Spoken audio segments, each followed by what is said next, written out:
WB শিক্ষা সাফল্য Bengali চ্যানেলে তোমাদের সকলকে স্বাগত জানাই। আজকে আমি ক্লাস 5-এর ছাত্রছাত্রীদের জন্য নিয়ে এসেছি ম্যাথের মডেল অ্যাক্টিভিটি টাস্ক, যেটি সেপ্টেম্বর মাসে তোমরা পেয়েছো।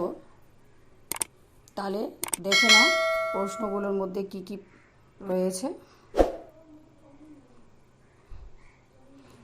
নিচের প্রশ্নগুলির উত্তর লেখো। 1. বহুমুখী উত্তরধর্মী প্রশ্ন এমসিকিউ। ক 1/2 প্লাস 1/3 যোগফলের লব হল 1, এ 1, বি 2, সি 5, ডি 6। উত্তরটি দেখে নাও, উত্তরটি হবে সি 5। খ 3 যোগ 1/7 এর সমান মিশ্র ভগ্নাংশ হল 1, এ 1-এর 3/7, বি 22/7, সি 4/7, ডি 3-এর 1/7। উত্তরটি দেখো, উত্তরটি হবে ডি 3-এর 1/7। চলে যাব গ নাম্বারে। সমান 100 ভাগের 5 ভাগ। এ 0.5, বি 0.05, সি 0.005, ডি 0.0005। উত্তরটি হবে তোমাদের বি 0.05। ঘ কোন চিত্রটিতে আছে? এ একটি রশ্মি ও একটি ছেদবিন্দু, বি দুটি রশ্মি ও একটি ছেদবিন্দু, সি একটি রশ্মি ও দুটি ছেদবিন্দু, ডি দুটি রশ্মি ও দুটি ছেদবিন্দু। উত্তরটি হবে ডি দুটি রশ্মি ও দুটি ছেদবিন্দু। চলে যাব 2 নম্বরে। সত্য মিথ্যা লেখো। ক 6/15 এর লঘিষ্ঠ আকার হলো 3/5। এটি হবে মিথ্যা। খ একটি বর্গাকার চিত্রের একটি বাহুর দৈর্ঘ্য বর্গাকার চিত্রের পরিসীমা বাই 4। এটি হবে তোমার সত্য। গ 100টি বোতাম বর্গাকারে সাজালে একটি সারিতে বোতাম সংখ্যা হবে 9টি। এটি মিথ্যা হবে। ঘ 10/5 = 5/10। এটিও মিথ্যা হবে। চলে যাব 3 নম্বরে।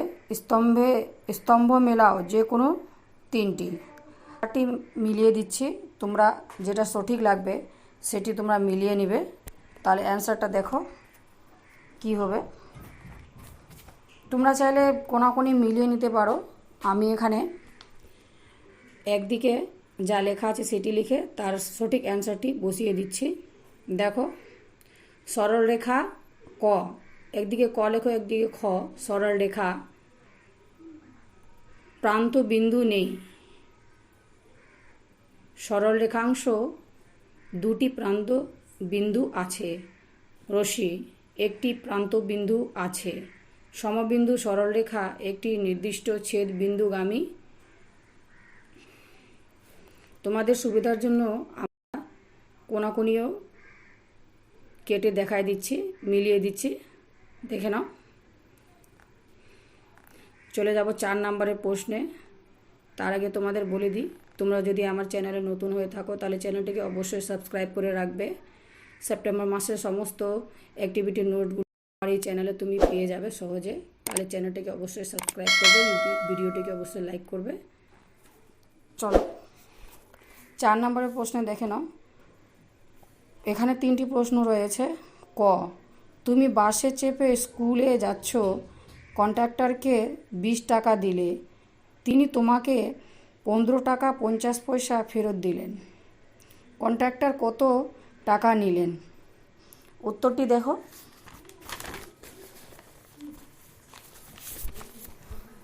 উপরে লিখো 20 টাকা, 20 দিয়ে 2টা শূন্য নাও।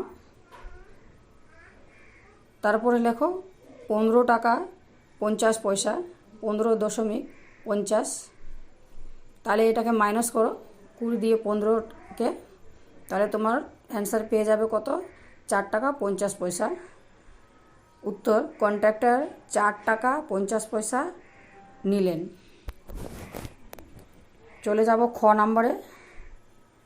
আয়তাকার খেলার মাঠের দৈর্ঘ্য 50 মিটার এবং প্রস্থ 30 মিটার। চারিদিকে পাঁচিল দিতে হবে, পাঁচিলের দৈর্ঘ্য নির্ণয় করো। উত্তরটা দেখো, একটি ছবি এঁকে নিয়েছে। লেখো, আয়তাকার খেলার মাঠের দৈর্ঘ্য 50 মিটার এবং প্রস্থ 30 মিটার, পরিসীমা সমান সমান 2, দৈর্ঘ্য প্লাস প্রস্থ মিটার সমান সমান 2, 50 প্লাস 30 মিটার সমান সমান 2 গুণ 80 মিটার সমান সমান 160 মিটার। সুতরাং পাঁচিলের দৈর্ঘ্য হবে 160 মিটার। 3 নম্বর গ নম্বরে চলে যাব, সরল করো। এখানে সরল দেওয়া আছে, এটা দেখে নাও অ্যান্সার। সরল করো, থার্ড ব্র্যাকেট সেকেন্ড ব্র্যাকেট 50 বিয়োগ 2 যোগ 3 সেকেন্ড ব্র্যাকেট যোগ 15 থার্ড ব্র্যাকেট ভাগ 12 সমান সমান থার্ড ব্র্যাকেট সেকেন্ড ব্র্যাকেট 50, এখানে 2 যোগ 3 এটাকে যোগ করলে হয়ে যাবে আমার 5, সেকেন্ড ব্র্যাকেট ক্লোজ যোগ 15 ভাগ 12 ইজুগুল টু 45। 50 থেকে 5কে মাইনাস করলে হয়ে যাবে 45 যোগ এদিকে 15 উপরে যেটা ছিল ওটা নামিয়ে নিলাম, থার্ড ব্র্যাকেট ক্লোজ করে দিলাম ভাগ 12। তাহলে 45 আর 15কে যোগ করলে কত হবে 60। 60 নামিয়ে নিলাম, উপর থেকে ভাগটাকে ভাগ চিহ্ন দিলাম এবং 12 দিলাম। 12কে 60 দিয়ে ভাগ করলে আমার কত হয়ে যাবে, 12 নামতা পড়ো, 5 বার পড়লে কত হবে আমার 60। তাহলে অ্যান্সারটি হবে আমার 5। নির্ণয় সরল ফল হলো 5। আজকে এইটুকুই। Thanks for watching video.